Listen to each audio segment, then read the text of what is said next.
ಆತ್ಮೀಯ ಬಂಧುಗಳೇ, ಶ್ರದ್ಧೆಯ ತಂದೆ ತಾಯಿಯಂದಿರೆ, ನಲ್ಮೆಯ ಸಾಹಿತ್ಯಾಭಿಮಾನಿಗಳೇ, ಇಂದು ನವರಾತ್ರಿಯ 4ನೇ ದಿನ. ನಾವು ಆರಾಧಿಸುವ ಮಹಾಶಕ್ತಿಯ ಮತ್ತೊಂದು ಅವತಾರದ ಪರಿಚಯ ನಿಮಗೆ ಮಾಡಿಕೊಡುತ್ತಾ ಇದ್ದೇನೆ. ಈ ನವರಾತ್ರಿಯ 4ನೇ ದಿನ ನಾವು ನವದುರ್ಗಿಯರಲ್ಲಿ 4ನೆಯ ರೂಪವನ್ನು ಕಾಣುವಂತಹ ಒಂದು ಪ್ರಯತ್ನವನ್ನು ಮಾಡ್ತೇವೆ. ಆ ರೂಪದ ಹೆಸರು ಕೂಷ್ಮಾಂಡ ದೇವಿ ಅಂಥೇಳಿ. ಈ ಕೂಷ್ಮಾಂಡ ಅಂತಂದರೆ ಅದರ ಹೆಸರಿನಲ್ಲೇ ಅದರ ಮಹಿಮೆ ಅಡಗಿದೆ ಅಂತ ಹೇಳಿದ್ರೆ ತಪ್ಪಾಗಲ್ಲ. ಕು ಅಂದರೆ ಸಣ್ಣದು, ಉಷ್ಮ ಅಂದರೆ ಶಕ್ತಿ ಅಥವಾ ಉಷ್ಣ, ಅಂಡ ಅಂತಂದರೆ ಬ್ರಹ್ಮಾಂಡ. ಅಂದರೆ ಸಣ್ಣ ನಗು, ಸ್ವಲ್ಪ ಉಷ್ಣದಿಂದಲೇ ಈ ಬ್ರಹ್ಮಾಂಡವನ್ನು ಸೃಷ್ಟಿಸಿದಂತಹ ಆ ಆದಿಪರಾಶಕ್ತಿ ಕೂಷ್ಮಾಂಡ ದೇವಿ ಅಂತ ಹೇಳೋದು ಇದೆ. ಪುರಾಣೋಕ್ತ ಪ್ರಸಂಗಗಳಲ್ಲಿ ಬಹಳಷ್ಟು ಬಾರಿ ಈ ಕೂಷ್ಮಾಂಡ ದೇವಿಯ ಬಗ್ಗೆ ಉಲ್ಲೇಖಿತವಾಗಿದೆ. ಮಹಾಕಾಲದ ಅಂಧಕಾರದಲ್ಲಿ ಯಾವುದೂ ಇರಲಿಲ್ಲ.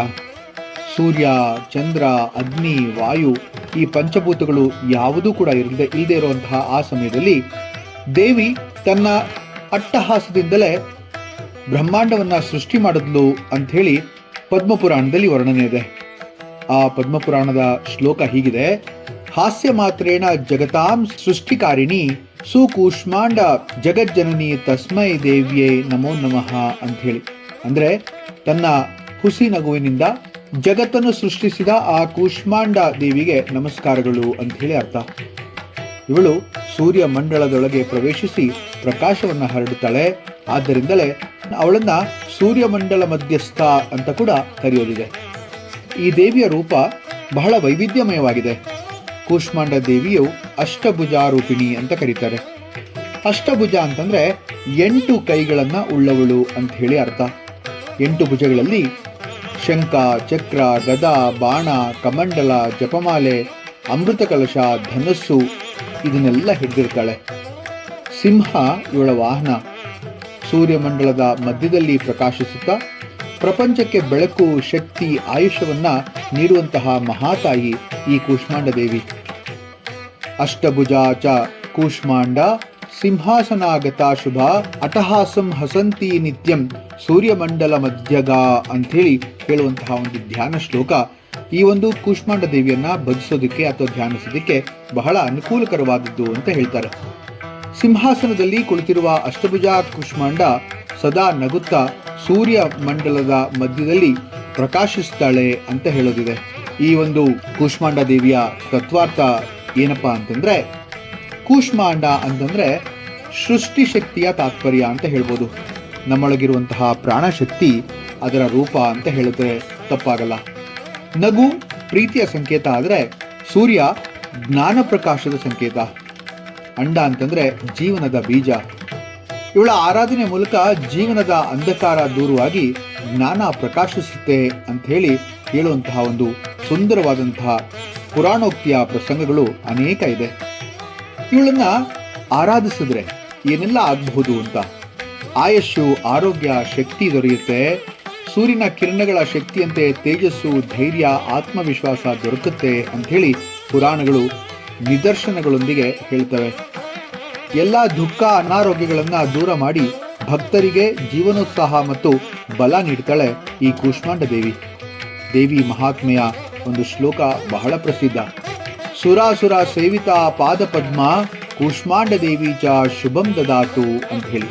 ನಾನಾಗಲೇ ಹೇಳಿದಾಗೆ ಕೂಷ್ಮಾಂಡ ದೇವಿಯ ವರ್ಣನೆ ಅನೇಕ ಪುರಾಣಗಳಲ್ಲಿ ಉಲ್ಲೇಖಿತವಾಗಿದೆ. ಪುರಾಣಗಳಲ್ಲಿ ಹೇಳುವಂತಹ ಇಂತಹ ಶ್ಲೋಕಗಳು ಕೂಷ್ಮಾಂಡ ದೇವಿಯ ಆರಾಧನೆಗೆ ಬಹಳ ಉಪಯೋಗಕರವಾದದ್ದು ಅಂತ ಹೇಳಿದ್ರೆ ತಪ್ಪಾಗಲ್ಲ. ಸುರಾಸುರ ಸೇವಿತ ಪಾದ ಪದ್ಮ ಅಂತಂದಾಗ ದೇವತೆಗಳು, ಅಸುರರು ಪೂಜಿಸುವಂತಹ ಕೂಷ್ಮಾಂಡ ದೇವಿ ನಮಗೆ ಶುಭವನ್ನ ಪ್ರದಾನಿಸಲಿ ಅಂತ ಹೇಳುವಂಥ ಮಾತು. ಆದ್ರಿಂದ ನವರಾತ್ರಿಯ ಈ 4ನೇ ದಿನದಲ್ಲಿ ಕೂಷ್ಮಾಂಡ ದೇವಿಯನ್ನ ಆರಾಧಿಸೋದ್ರಿಂದ ನಾವು ಸೃಷ್ಟಿ ಶಕ್ತಿಯ ಅನುಗ್ರಹವನ್ನು ಪಡಿತೇವೆ. ಆದ್ದರಿಂದ ನಾವು ಜೀವನವನ್ನು ಪ್ರಕಾಶಮಯವಾಗಿಸಬಹುದು, ಆರೋಗ್ಯ ಆಯುಷ್ಯನ್ನ ವೃದ್ಧಿಸಬಹುದು, ಮನಸ್ಸನ್ನ ಶುದ್ಧಗೊಳಿಸಬಹುದು ಅಂತ ಹೇಳಿ ಹೇಳುವಂತಹ ಮಾತು ಬಹಳ ಪ್ರಚಲಿತ. ನೀವು ಯೋಚನೆ ಮಾಡ್ಬೋದು, ನೆನ್ನೆ ಯಾವ ಒಂದು ದೇವಿಯ ಉಪಾಸನೆಯನ್ನ ಅಥವಾ ದೇವಿಯ ರೂಪವನ್ನು ನಾನು ಹೇಳಲಿಲ್ಲ. ಯಾಕೆ ಅಂತಂದ್ರೆ ನೆನ್ನೆ ಕೂಡ ತ್ರಯೋದಶಿ ಉಪರಿ ಬಂದಿರುವಂತಹ ಒಂದು ಈ ಸಂದರ್ಭದಲ್ಲಿ ತ್ರಯೋದಶಿ 2 ಬಾರಿ ಅಂದರೆ 2 ದಿನ ಬಂದಿರೋದ್ರಿಂದ ನೆನ್ನೆಯ ಒಂದು ದೇವಿಯ ಆರಾಧನೆ ಅಥವಾ ದೇವಿಯ ರೂಪ ನಾನು ಹೊತ್ತು ತರಲಿಲ್ಲ. ಆದರೆ ಇವತ್ತು 4ನೇ ದಿನ, ನವರಾತ್ರಿಯ ಚತುರ್ಥಿ ಇಂದು, ಅಂದರೆ ಆಶ್ವಯುಜ ಶುಕ್ಲ ಚತುರ್ಥಿ ಅಂತ ಹೇಳಿ ಕರೆಯೋದಿದೆ. ಈ ಒಂದು 4ನೇ ದಿನದಲ್ಲಿ ಕೂಷ್ಮಾಂಡ ದೇವಿಯನ್ನ ಪೂಜಿಸಿದ್ರೆ ಬಹಳ ಶ್ರೇಯಸ್ಕರ ಮತ್ತೆ ಅಭಿವೃದ್ಧಿಮಯ ಅಂತ ಹೇಳಿ ಪುರಾಣಗಳು ಹೇಳ್ತಾ ಹೋಗುತ್ತವೆ.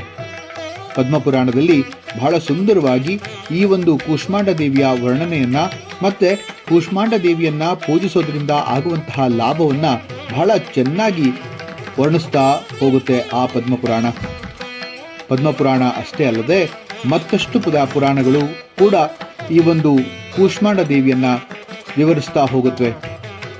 ಹೀಗೆ ಈ ಕೂಷ್ಮಾಂಡ ದೇವಿಯನ್ನ, ಸಿಂಹ ವಾಹಿನಿಯನ್ನ ಮತ್ತೆ ಸಿಂಹಾಸನದಲ್ಲಿ ಕುಳಿತಂತಹ ಭಂಗಿಯಲ್ಲಿ ಕೂತು ಅಷ್ಟಭುಜಧಾರಿಯಾಗಿ ನಗುವನ್ನ ಬೀರ್ತಾ ಸೃಷ್ಟಿಯ ಶಕ್ತಿಯನ್ನ ಪರಿಚಯಿಸುವಂತಹ ಕೂಷ್ಮಾಂಡ ದೇವಿ ಎಲ್ಲರಿಗೂ ಶುಭವನ್ನ ಉಂಟು ಮಾಡಲಿ ಅಂತ ಬೇಡ್ಕೊಳ್ತಾ ಮತ್ತೆ ಇನ್ನೊಂದು ರೂಪದೊಂದಿಗೆ ನಿಮ್ಮನ್ನ ನಾಳೆ ಭೇಟಿ ಆಗ್ತೇನೆ.